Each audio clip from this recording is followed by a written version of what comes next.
Монголын үүдэн дэлгэр нутагт наран мандлаа.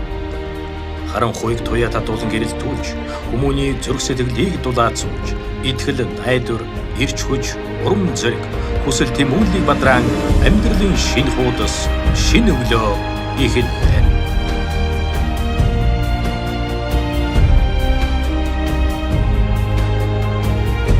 Гэрэл түгээсэн 30 жил.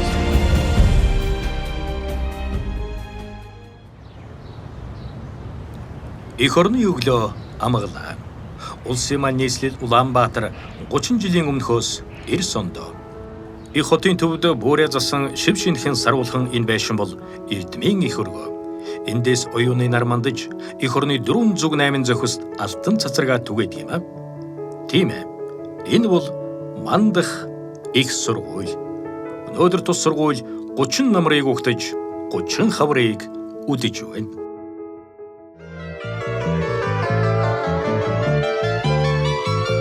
1990 оны цагаан морин жилийн хувьсгал гарч Монгол улсад ардчлалын салхи сэвэлжлээ.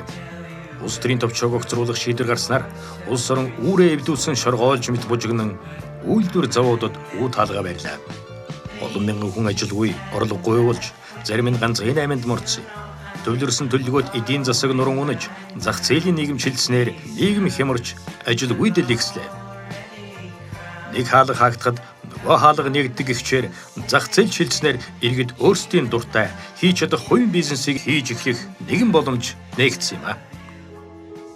Нийгмийн шилжилтийн ороо босгоо энэ үед цаг үеэ сургуур мэдэрч нэгтлэн бодох бүртгэлийн хувийн сургууль байгуулагдсан нь мандах сургууль байлаа.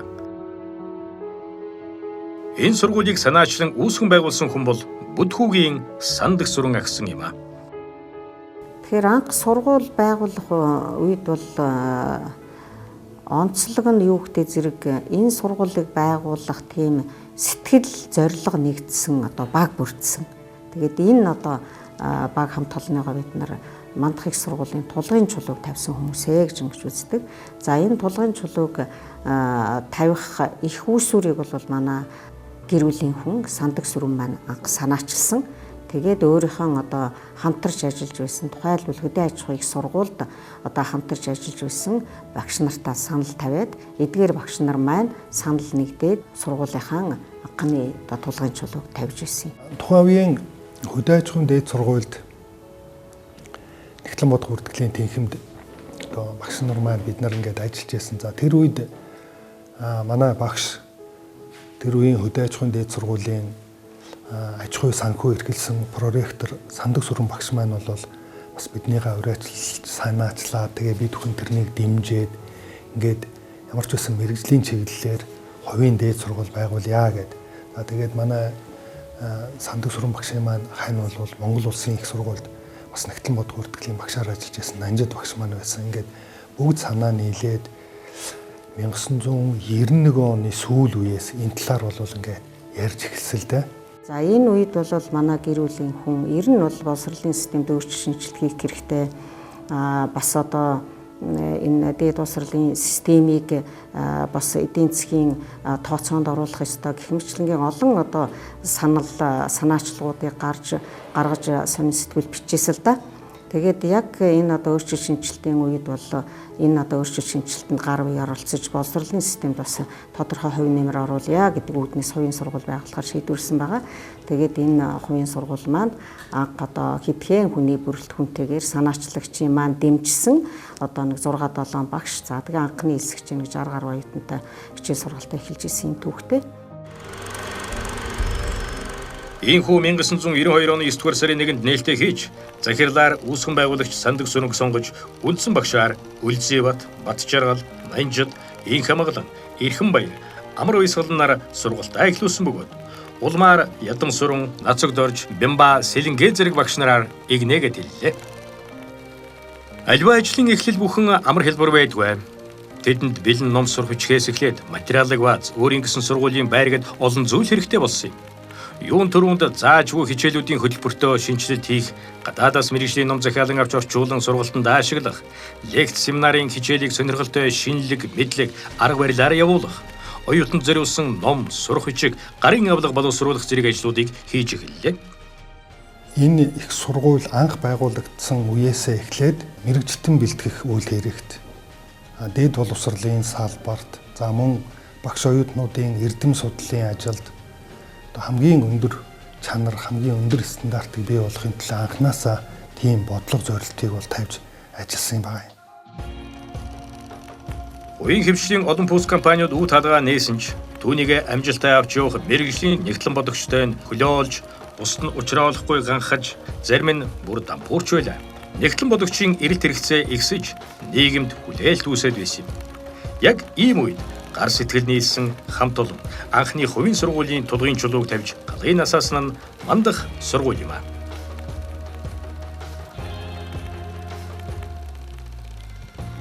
(1992) оны шинэ үндсэн хууль батлагдсаны дараа өөр бусад хуулиуд тухайлбал зах зээл нийгэмтэйгээ уялдсан банк, татвар, гайл, мөн боловсролын тухай болон дээд боловсролын тухай зэрэг олон хуулиуд шинээр боловсруулах, батлах шаардлага урган гарч ирсэн. Дээд боловсролын тухай хуулийг боловсруулах ажлын хэсэгт мандах сургуулийг үүсгэн байгуулагч Сандах Сүрэн багш оролцож ажилласан юм байна. Мөн мандах сургуулийн эрдэмтэн багш нар сангийн яамтай хамтран нэгтлэн бодох бүртгэлийн тухай хуулийн төсөл дээр чухал үүрэгтэй ажиллаж, улсын хурлаар батлуулсан нь шин тогтолцооны үед тун чухал хуулиудыг нэг болж чадсан юм аа. Энэ үед сангийн яамны сайдаар даваасан буу ажиллаж байлаа. За тэгэхээр бид Монгол улс бол 90 оноос зах зээлийн нийгэм шилжиж энэ талаарх хуулийг 1992 оны үндсэн хуулиндаа суулгаж өгсөн юм. Ингээд 1992 оны үндсэн хуулийн батлагдсны дараа зах зээлийн харилцаанд шилжүүлэх бүх хууль тогтоомжийг шинжлэх үүргийг тухайн үеийн сангийн яам түүнийг өдөрдөж байсан сангийн сайд минь надад их сайхан нэр төртөө үүрэг ногдож байсан юм аа.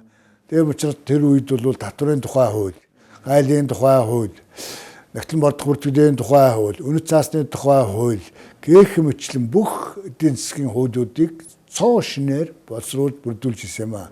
Түүний дотор нэгтлэн бодох бүртгэлийн шинэ хуулийг бид бүр манай сангийн яам мөн мандах сургуулийн багш нарт оролцуулан энэ хуулийн төслийг боловсруулж их хурлаар батлуулж байсан юм. Яг үннийг хэлэхэд тэр үед бол маш хүнд байсан. Монголчуудын ихэнх нь энэ зах зээлийн харилцаанд шилжин хувь өмчтэй болно гэдгийг нэг дэмжиж байсан учраас хүндрэлийг бол төвчээртэйгээр хүлээж авч байсан. За энэ одоо их хүнд үеийг даван туулахад эхний ээлжинд одоо энэ эдийн засгийн үндэс улсын нэгтлэн бодох бүртгэлийг олон улсын стандартд хүргэх, олон улсын жишгт хүргэх, мөн цохих номоор нь бүртгэлжүүлэхэд л зөнтэй ховор номоор оруулсан сургуулиудын нэг бол мандах сургуулиа л гэж ахын хэлж бодож байна. Байгуулсан цагаас эхлэн мандах сургуулийн нийгэмд оруулсан хувь нэмэр ихэ. Тухайлбал өөрийн сургуулийн оюутнуудыг бэлтгэхээс гадна үйлдвэр, аж ахуйн газруудын нэгтлэн бодогчдод богино хугацааны сургалт явуулж, эдийн засгийн онол, нэгтлэн бодох бүртгэл гарч буй өөрчлөлт шинжилтийг таниулан заах, нэрв тооцооны ажилтан бэлтгэх курсуудыг хичээллүүлэх зэрэг ажлуудыг хийж байсан нь дөнгөж хөлөөлж буй аж ахуйн нэгжүүдэд маш үр дүнгээ өгсөн юм аа. За тэгээд цаашдаа бид нар санхүүгийн чадварыг дээшлүүлэхийн тулд бас сургалтаа өргөтгөөд одоо богино хугацааны сургалтуудыг мэрэгжил дээшлүүлэх сургалтыг мэрэгжил олгох сургалтуудыг явуулж ирсэн. Энэ бол нэлээд эрэлттэй байсан. Яагаад гэвэл зэрэг тэр үед л нөгөө аж ахуйн нэгжүүд л бол хувийн аж ахуйн нэгжүүд компаниуд бол маш олноор шинээр үүсгэн байгуулагдаж байсан. Тэдгээр одоо шинэ одоо компаниуд аж ахуйн нэгжүүд бол энэ бүртгэл тооцооны ажилтнууд их чухал байлаа. За дээр нь нөгөө өмнө нь төгссөн нэгтлэн бодох бүртгэлийн мэрэгжилтэнгүүд маань нөгөө олон улсын стандартыг судлаагүй.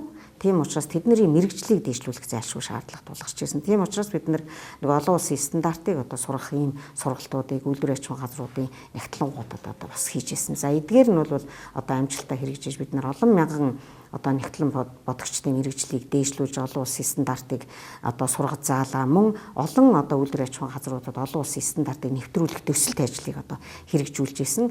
За татвар ерөнхий газар бол манай сургуультай ч гэсэн 1 онд байгуулагдж ирсэн. За тэгээд тэр үедээ одоо бас зэрэгцээд өөрийнхөө одоо болгосон хүчнийг бас манай захиалгаар бэлтгүүлж байлаа. Тухайлах юм бол татварын газар ажиллаж ирсэн янз бүрийн мэрэгжилтэй хүмүүсээ манад одоо 2 жилээр 3 жилээр одоо ичнээ орой ангиар сургаад ингээд одоо шинэ нөхцөлд ажиллах энэ мэрэгчлээ болсон хүчний бэлтгүүлж авч ирсэн юм бас түүхтэй. Мөн эрдэм шинжилгээний сургалт семинар хурлууд зохион байгуулах зэргээр багш нар ууггүй зүтгэсний хүчинд олон ном, гарын авлага, сурах хүчтэй болж шат шатанда асуудлаа амжилттай шийдэж чаджээ. Өнөөдөр мандах хэмээх овогт олон ном сурах хүчүүд өөрийн сургуулийн төдийгүй өөр бусад сургуулийн оюутан багш нарын гарын авлага болон хэрэглэгдэж байна. Багш нар оюутнуудтайгаа хамтдаа сурч боловсрч, урлаг спортоор ан ман өрсөлдөж, багахан сургуультай хөгжөөн шуугийнаар тасрахгүй явж байтал 4 жил гэдэг харвсан сум мэд өнгөрчээ.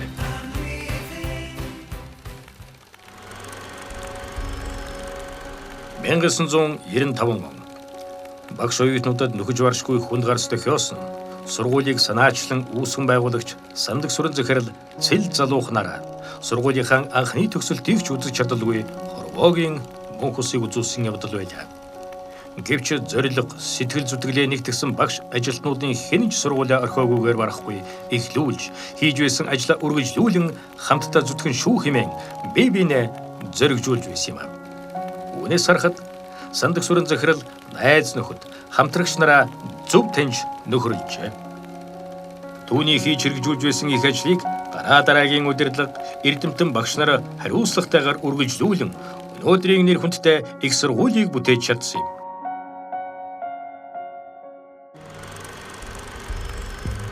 (1996 он) тэдний хувьд түүхэн жил далжигүрээ дэлгэсэн 41 оюутан бакалаврын ромбо ингэртэйгээр олзуулж сургуулийнхаа хамгийн анхны төгсөгчд хэмээн дуудуулах бахархал хариуцлагын эзэд болцоон их ажлын гараанд мордоцгоосоо. Тэд сургуулийнхаа анхны төгсөгчд болоод Монгол улсын хэмжээнд нэгтлэн бодох бүртгэлийн олон улсын стандартыг судалсан анхны нэгтлэн бодогчд болсон юм. За тэгэхээр бидний үе бас тийм азтай үе, нэг талаараа их сорилттой болж хязтай үе гэж боддог. Энэ үед бол нөгөө төрийн өмчт компаниуд маань хувьчлагдаад төрийн өмчт байсан компаниудыг хитэн бас үйл ажиллагаагаа зогсоож энэ бүртгэл тооцооны ажилтнууд төр чинь бол бараг хэрэгцээ байхгүй мэтэр нийгэмд ойлгодож энэ мэргэжлийн нэр хүнд бол нэлээд буусан байсан. Тэр үед одоо тухайн үеийн багш нарын ярьдгаар бол хөдөөж их сургууль нэгтлэн бод бүртгэлийнхээ тэнхмийг хааж нэгтлэн бэлтгэхээ болж завсарлаж исэн тийм үе ус байдсан билээ. Харин тэр үед бол тэр нэгтлэн бод бүртгэлийн тэнхимд одоо ажиллаж исэн одоо эрдэмтэн багш нар бол санаа гар сэтгэл нийлж одоо энэ мандах их сургуулийг үүсгэн байгуулагдаж одоо эхнээс нь өнөөг хүртэл бол одоо өрөвдөлтөй нэгэн үзүр сэтгэлээр одоо ингэж ажиллаж байгаа нь бол их сайхан байдаг. Тэгээд тэр олон сайхан гар хөл нийлсэн багш нарын маань одоо шавь нь болж суралцж ирсэн бидний үеийн төгсөгч нар бол их азтай хүмүүс гэж бол боддоо. Тэгээд тэр хүмүүс маань бол зөвхөн мандах их сургуулийг бол үүсгэн байгуулаад хөгжүүлэх биш. Яг энэ Монгол улстай энэ олон улсын нэгтлэн бод бүртгэлийг хөгжүүлэх, Монголд одоо энэ мэргэжлийн байгууллагуудыг үүсгэн байгуулж олон улсын жишгийг төргөх хэмжлэн олон салбар чиглэлүүдийг хөгжүүлж исэн тийм одоо чадaltaй чансаатай багш нар бас энэ сургуулийг үүсгэн байгуулсан байна. Тэгээд энэ би бас нэг багшийн дурсахыг бол өсөж байна. Энэ бол манай мандагч сургуулийн багш захирлаар ажиллаж исэн Үлзий бат багш маань байгаа. Тэгээд Үлзий бат багш бол энэ зардал удирдлагын бүртгэл гэдэг энэ чиглэлээр бол Монголд одоо хамгийн шилдэг одоо загламаас эцэг гэж хэлж болохоор хүн өөрөөр бидний төгсөж явах үед зардал удирдлагын бүртгэлийн чиглэлээр Монголд бол ном байхгүй. За түүнийг орчуулж олон жил одоо бас шинжилж гаргасан одоо энэ Үлзий багшийн маань энэ жил энэ нэгтлэн бод бүртгэлийн улсын олимпиадыг бас багшийн маань нэрэмжт болгож зохион байгуулж гад бол бас их баяртай байгаа. Сургуулийн амжилт өссөөр байлаа. Дундгой аймагт салбар сургуулиа байгуулсан нь бас нэгэн шинэ үйл явдал. Хөдөө орон нутгийн хүүхдүүд гэртээ амьдарч сурч хөгжих сайхан боломж дан ганц үүгээр зогсоогүй. 2007 он гэхэд Дархан уул аймагт мөн салбар сургуулиа нээсэн нь Дархан, Сэлэнг, Шарын гол, Эрдэнэтэс ирэх оюутнуудад аз завшаантай хэрэг болсон юм. Ердөө 3 жилийн дараа Дархан дахь салбар сургууль аймгийн шилдэг менежменттэй сургуулиар шалгарч хүндэт өргөмжлөл хүртсэн юм а. Өнөөдөр Дархан уул аймгийн бүхий л төрийн болон төрийн бус байгууллагуудад мандах их сургуулийг төгсөгчд ажиллаж байдаг. Сургуулийн сургалтын чанарын гол үзүүлэлт бол оюутнууд шалгалтаа хэр дүнтэй өгч мөн олимпиадад хэр үнэлгээ авч байгаагаас харагдана. 1998 онд сургуулиас анхны улсын олимпиадыг санаачлан зохион байгуулж өөрсдийн оюутнууд нь аврагуулж байсан бол Улмаар тэрхүү олимпиад нь уламжлал болгон зохион байгуулагддаг болсон юм а. Одоо бидний мэдтгэж байгаа мэрэгчлэлтэнгүүд бол Монгол улсын нийгмийн эдийн засгт бол маш чухал мэрэгжил үйлдэлтэй. Тийм. Тэгэхээр жишээлх юм бол нэгтлэн бодогч гэдэг энэ мэрэгжлийг бид нар анх сонгоод одоо энэ мэрэгчлэтнүүдийг бэлтгэхэд бас хажуугаар нэг томоохон зорилт тавьж ирсэн үүхтэй зэрэг энэ нэгтлэн бодох хүртгэлийн салбараа хөгжүүлэх тийм ээ. Тэгээд ялангуяа одоо нэгтлэн бодогч гэдэг хүний одоо үн цэнийг нэмэгдүүлэхэд их анхаарсан. Тэгээ энүүтэйгээ холбогдуулаад бид нар ихтэй сургуулиудын дунд нэгтлэн бодогч бэлтгэж байгаа оюутнууд нэгтлэн бодогч болох гэж байгаа оюутнуудын дунд улсын олимпиадыг санаачилж зохион байгуулдаг болсон байгаа. За мөн багш нарын эрдэм шинжилгээ онол практикийн хурлыг анх удаа санаачилж зохион байгуулсан. Одоо бол институт маань энийг уламжлал болгоод явуулж байна энэ олимпиадын нэг. 2022 он хүртэл нийтдээ 23 удаа зохиогдсон улсын олимпиадаас мандахын оюутнууд 12 удаа алт, 4 удаа мөнгө, 5 удаа хүрэл медаль хүртсэн нь хамгийн дээд амжилтын эзэд гэж тодорхойлогдож байгаамаа. Энэхүү нэр хүндтэй олимпиадад мэрэгжлийн 10 гаруй сургуулийн оюутнууд тогтмол оролцож ирсэн билээ.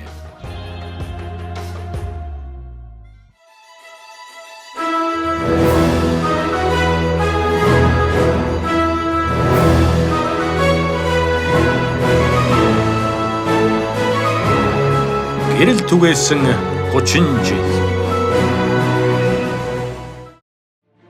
Манай жишээлбэл одоо нэгтлэн бодохын хөтөлбөр бол үндэсний хэмжээнд дээрээс анх удаага 4 удаа одоо магадлал эзэмсэн цорын ганц хөтөлбөр байгаа байхгүй жишээлбэл 2014 он Америкийн нэгдсэн улсын ACBSB байгууллагаар олон улсад сургууль болон сургалтын хөтөлбөрөөр магадлан итгэмжлүүлсэн Монголын анхны хувийн сургууль болов. хөтөлбөрийг бол энэ чанартай явуулж байгаа гэдэг бол ерөөсөө хэрхэн яаж мэдэх вэ гэдэг асуудал. Энэ бол ерөөсөө үндэсний болон олон улсын хэмжээнд энэ хөтөлбөр өөрөө домлогдсон байх хэрэгтэй. За энэ үнэлгээг бол мэдээж хөндлөнгөөс болон одоо дотооддоо яаж таарна тийм ээ. Тэгэхээр одоо хөндлөнгөө үнэлгээ гэдэг бол ерөөсөө бид хүний яриад байдаг тэр магадлалын итгэмжил буюу тэр тухайн мэрэгжлийн байгууллага магадлалын итгэмжил энэ одоо хөтөлбөр бол үнэхээр чанартай хөтөлбөр явуулж байна. Энэ үйлчгээ явуулахад одоо бүх одоо нөөц болцоо шаардлага шалгар бол хангасан байна гэдгийг нь бол одоо дүгнж гаргадаг байхгүй одоо мэрэгжлийн шинжээч ирээд үздэг. Мандах их сургууль 1999 онд одоо төрийн бус өмчийн сургуулиудаас хамгийн анх одоо байгууллагын магадлалын итгэмжилд орж өдөөгөө 3 дахь удаага магадлан итгэмжлүүлж магадлалын итгэмжлийн хугацаанд хүчин төгөлдөр явж байгаа юм а. За магадлалын итгэмжлийн хугацаа хүчин төгөлдөр явж байгаа гэдэг бол одоо мандах их сургууль чанарын соёлыг төлөвшүүлж хэвшүүлсэн чанарын баталгаажуулалтыг бүрэн хангасан Монгол улсын брэнд хөтөлбөрийг бас авч явж байгаа сургууль юм а гэж хэлж болох юм. Магадлан итгэмжлэгдэнэ гэдэг нь чанарын урьдчилан тогтоосон шалгуур үзүүлэлтийг хангаж байгаа буюу дагуулan биелүүлж байгаа боловсролын байгууллагыг эрх үхий хөндлөгийн этгээд магадлан шалгах хүлээн зөвшөөрөх үйл ажиллагаа юм а.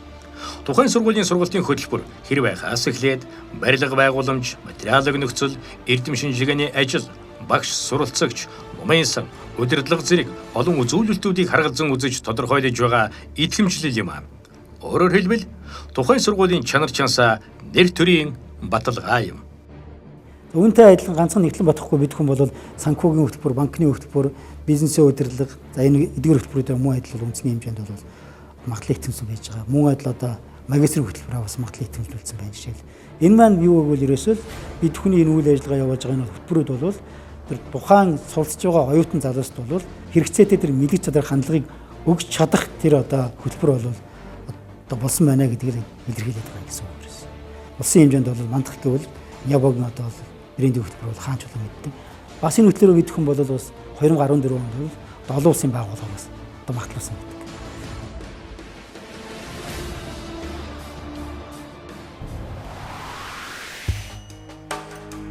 (2017) он бол сургуулийн түүхэнд тодоос тод бичигдэх он жил.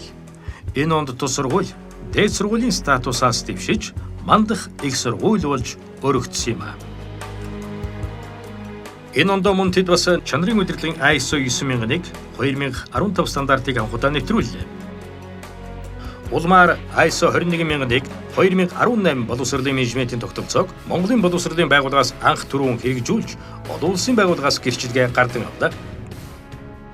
Ер нь бол бид хүн гэдгээр чанарын удирдлагын тогтцоо нэвтрүүлж зөвхөн өөрийнхөө сургуулийн хэмжээнд бол ингээ байгаад байдаг.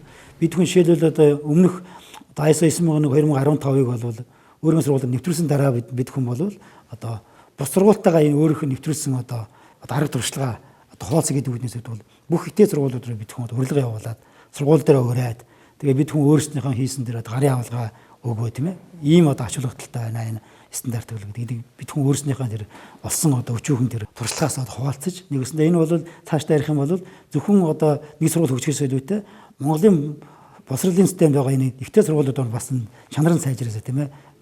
Тогтолцоо нь сайжирсаа гэдэг үүднээс бид хүн бол ийм сургалтын зохион байгуулсан байж байгаа. 2001 онд магистрийн хөтөлбөрөөр сургалт явуулах зөвшөөрлийг авч анхны хэлсэгчээ авснаас хойш 581 магистрийг бэлтгэн төгсгсөн бөгөөд харин 2018 онд докторийн хөтөлбөр хэрэгжүүлэхээр урьдчилсан магадлан итгэмжлэл хийлгэж зохих шаардлага шалгуур тэнцснээр сургалт явуулах зөвшөөрөл авч сургалтаа явуулж эхэлсэн. Цаашид тэд сургалт судалгааны их сургуулиулах зорилтоо хэрэгжүүлэх үүднээс төрөл бүрийн төсөл судалгааны ажлын цар хүрээг тэлэх, агсан түвшинд мэрэгжил дээшлүүлэх зэрэг өргөн цар хүрээнд ажиллах шаардлагын үүднээс агсан түвшний сургууль байгуулж мандах их сургуулийн бүтцийн сургууль болгосон билээ. Ийхүү шинжлэх ухаан, технологийн шинэ ололт амжилт, инновацийг практикт нэвтрүүлэх арга замыг тодорхойлох, мэдлэг чадвартай үндэсний болон олон улсын хэмжээнд хүлээн зөвшөөрөгдөх судлаачдыг бэлтгэх зорилготой ажиллаж байна.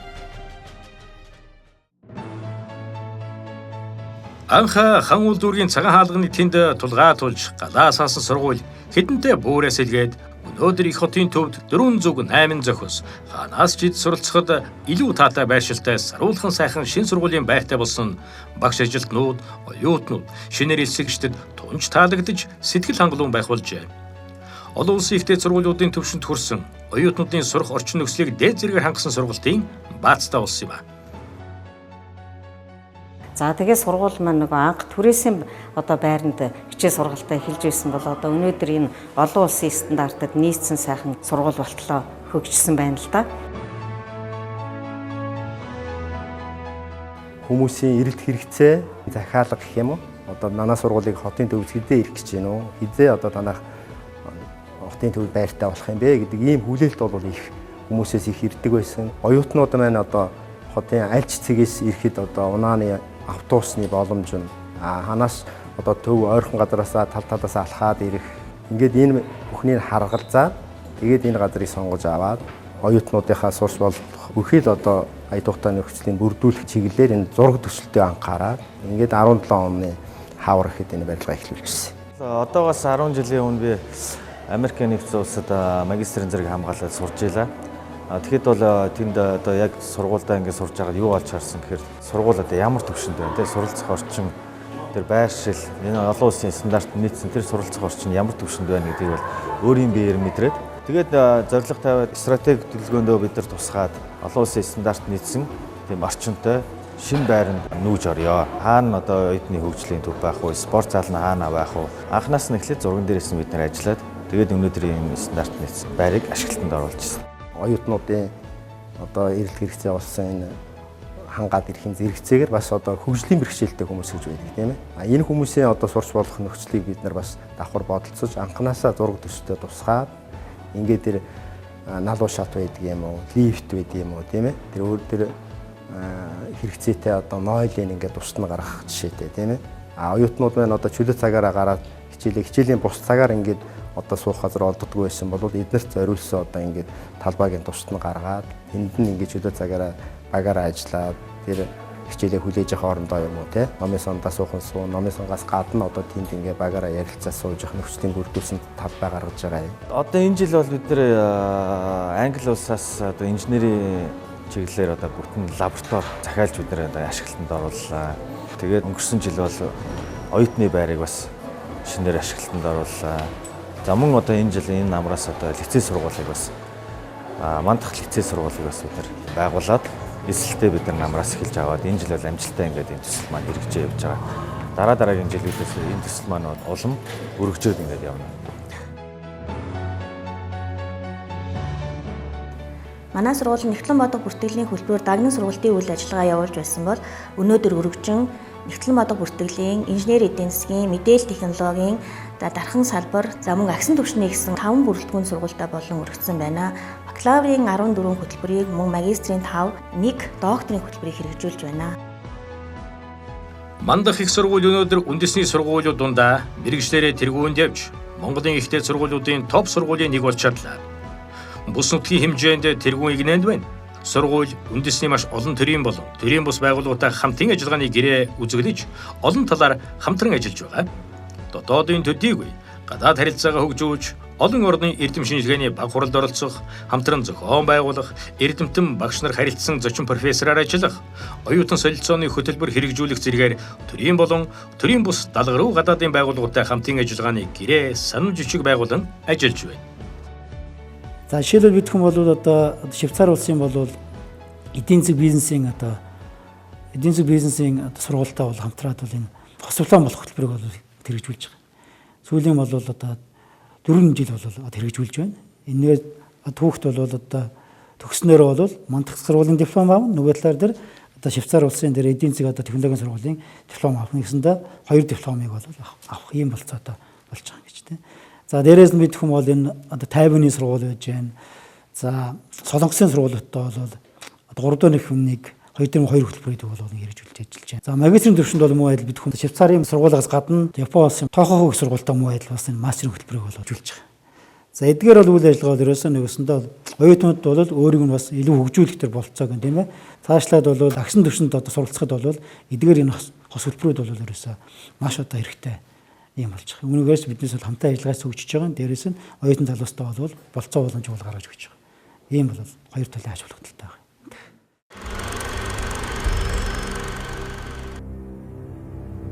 2020 он дэлхийн нийт COVID-19 хэмээх цар тахалтай нүүр туллаа. Энэ өвчин манай улсад 2 жил гаруй үргэлжилж, боловсролын салбарт гүнзгий нөлөө үзүүлж, түүнийг хэрхэн амжилттай даван туулах вэ гэдэг хүндхэн сорилттой тулгарав.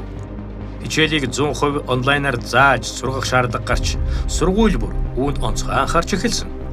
Тэгвэл мандах их сургууль онлайн сургалтаа чанартай хэрэгжүүлж, энэ цар тахлын хүнд үеийг амжилттайгаар даван гарсан юм аа.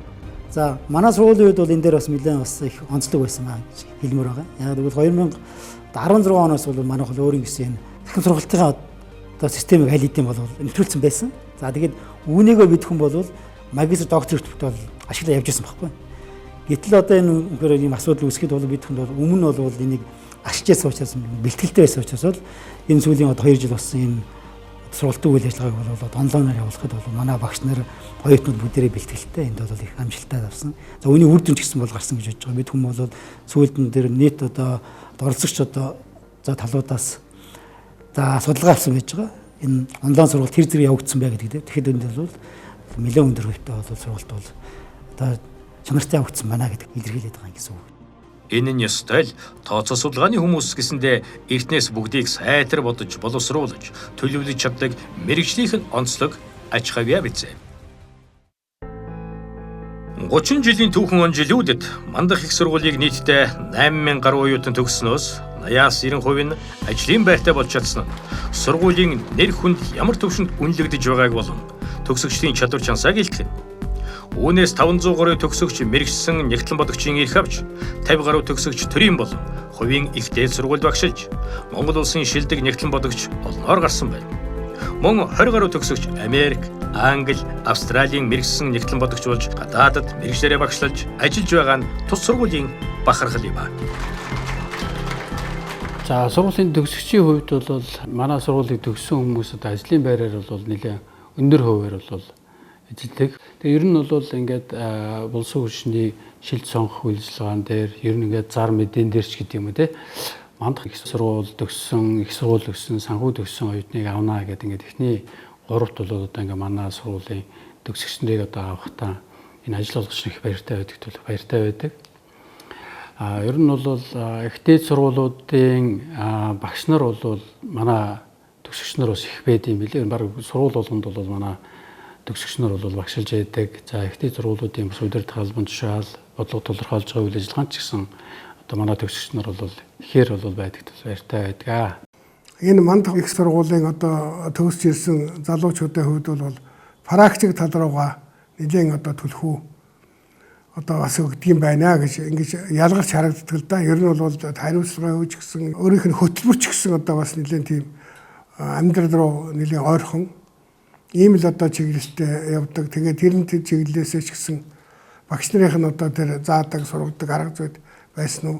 Энэ талаас арай л илүү байдгийн болоо да гэж би бас боддгийн. За манай сургуулийн одоо нүүр царай бахархал бол төгсөгчд маань. Тэгэхээр төгсөгчд одоо ажлын байр сайтай, сайн явж явал одоо сургууль сайн байна гэсэн үг шүү дээ, тийм ээ. Ер нь бол манай төгсөгчд бол сургуулаараа их бахархдаг. Мандах сургуулийг төгссөн учраас бид нэр өнөөдөр амжилттай байгаа шүү. Багшаа гэхэд нь бид нар одоо маш их баяртай байдаг. Гадаадад мастер хамгаалсан, гадаадын мэргэсэн болсон залуучууд олон байна. Манай сургууль багшилж байгаад одоо гадаадад мастер докторт явсан залуучууд тэндээ одоо том компани урилгаар одоо тэндээ ажиллаж байна. Цаашдаа бид нар одоо энэ хүрсэн амжилтаа нэг гайхуулаа яриад байхтай биш. Хамгийн гол нь одоо олон улсын төвшөнд бүх одоо гаргаж байгаа мэрэгчлэн маань ажиллах чадвартай байх хэрэгтэй гэдэг ийм зорилтыг тавьдаг л да. Тийм учраас залуучуудаа бол юуны өмнө одоо өөрийнхөө мэрэгжлийн мэдлэг чадвараас гадна олон тэр ажил олгогчдоос тавьж байгаа ур чадваруудыг эзэмших асуудал. Тийм ээ, одоо бол байгууллагууд тэр soft skill зүй юм уу, зөүлийн ур чадварыг эзэмшсэн байх гэдэг шаардлага тавиад байна шүү дээ, тийм ээ. Тэгэхээр энэ ур чадваруудыг эзэмшүүлэх талаар бол бас бид нэр нэлээд гарч тодорхой хөтөлбөртэй хичээлүүдийг заадаг л да. Тийм. За түүнээс гадна бол одоо өнөөдөр тавьж байгаа нэг одоо ажил олгогчдоос тавьж байгаа шаардлага юу гэдэг зэрэг ер нь ёс зүйтэй байна гэж байгаа тийм ээ. Тэгэхээр энэ ёс зүй асуудал бол маш чухал, хариуцлага маш чухал тийм ээ. Тэгэхээр энэ л одоо орчин үед тавигдж байгаа шаардлага шалгуурыг л одоо хангаж ивэл ажил олгогч нар бол манай төгсөгчдийг одоо авах дуртай. Өдөр болгон одоо ажлын байрны захиалга ирдэг. Танаа төгсөгчдийг ажилд авмаар байна уу? Нэгтлэн бодогч олоод өгөөч. Програм лист авъя л да танахаас гэл ингээл захиалга ирдэг. Тийм учраас бид нар бол сургалт маань бас гайгүй ажил олгогч нарт үнэлэгддэг байна гэж одоо бид нар бас баярлаж байдаг та. Мандах их сургуулийн салбарынхаа хөгжилд оруулсан хувь нэмэр манлайлал их юм.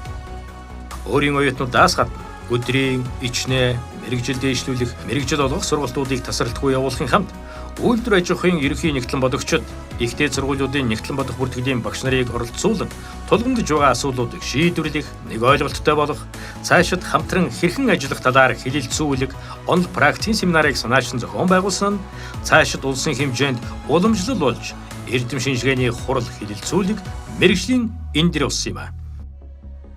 За бид нар ингээд зөвхөн улс орныхоо хэмжээнд энэ үйл ажиллагааг явуулаад зогсохгүй мөн олон улсын хэмжээнд эрдэм шинжилгээний хурлыг зохион байгуулж за энэ жилд 5 дахь удаага зохион байгуулах гэж байна. Тэгээ энэ хуралд маань бол хөрш 2 орноос гадна Япон, Солонгос, Тайланд бусад орны энэ профессорууд бол ирж оролцож байгаа. Тэгээ үүгээрээ бол бид нар зөвхөн одоо өөрийн сургуулийн хүрээнд төдийгүй улс орныхоо хэмжээнд мэрэгжлийн багш мэрэгчлэтнүүдийг урьж оролцуулсан ийм хамтын ажиллагаанууд бол өргөжин тэлж байна. Ийхүү мандагчууд Монгол улсад өөрийн гэсэн зам мөр, байр суурь, нэр хүндийг бий болгосоор байна. 2022 он. Энэ бол мандах их сургуулийн хувьд түүхэн гайхамшигт он. Сургууль үүсэн байгуулагдсаныхаа 30 жилийн ойгоо тэмдэглэж байна.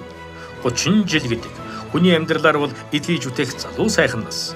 Өрнөн их амьдралын жинхэнэ идэвхтэй, эрч хүчтэй он жилүүд үлээ. Манай энэ сургуулийг анх үүсгэн байгуулсууд бол яг энэ сургуулийн болол энэ сургалтын үйл ажиллагаа чанартай явуулах тэр суурийг маш сайн тавьсан байхгүй.